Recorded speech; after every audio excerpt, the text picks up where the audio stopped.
In this video, we will take a brief look at the bones of the upper portion of the skull that surround and protect the brain. These bones are known collectively as the neurocranium or cranial bones, and we will focus today primarily on their external features. The 8 cranial bones consist of a singular frontal bone, a paired set of parietal bones, a paired set of temporal bones,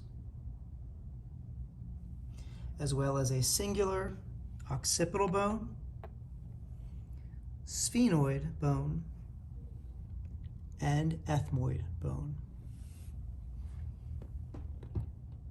The frontal bone makes up the skeletal portion of the forehead, as well as the superior margin of the orbit. Just above the orbit, it features a raised ridge known as a superciliary arch. Posteriorly, the frontal bone is separated from the parietal bones by this interlocking coronal suture. The external surfaces of the parietal bones are relatively smooth. The left and right parietal bones are separated here by the sagittal suture. The two bones are separated from the occipital bone here by the lambdoid suture, and each is separated from the temporal bone by a squamous suture. Before moving on to the temporal bone itself, we'll take a look at this region known as the temporal fossa.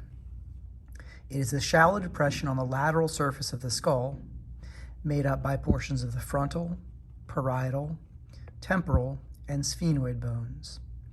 It is painted red on this model to indicate that it serves as an origin for the temporalis muscle.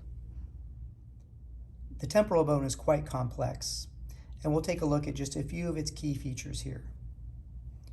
Starting with this opening, the external acoustic meatus or external auditory meatus, also known as the ear canal, this is the passageway that leads to the middle ear.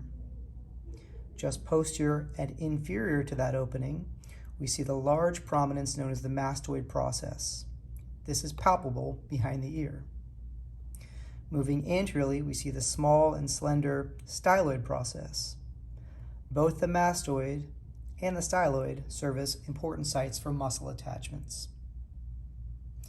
Next, we'll move forward from the external auditory meatus to take a look at the articulation between the temporal bone and the mandible, known as the temporomandibular joint.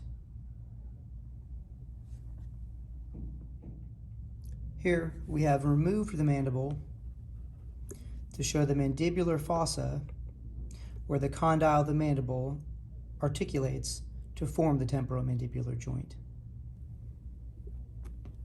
The mandible will be explored in greater detail in the next video.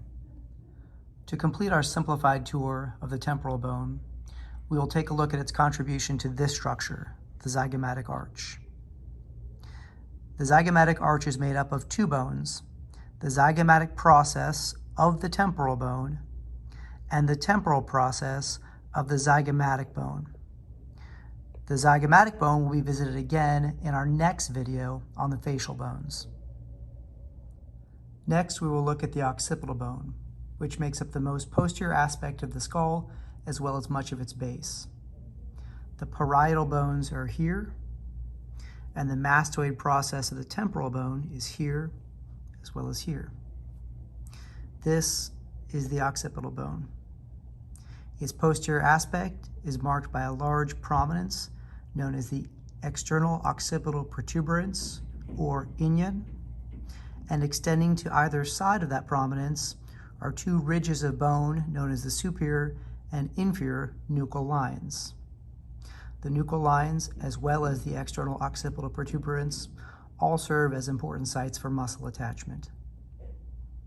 Switching to an inferior view, we see the occipital bone again here.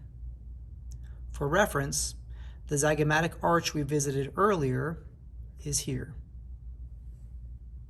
The most striking feature of the undersurface of the occipital bone would be this large opening known as the foramen magnum. This opening allows for connection of the spinal cord and brainstem. To either side of this opening is a large knuckle-like projection covered in cartilage and known as the occipital condyle.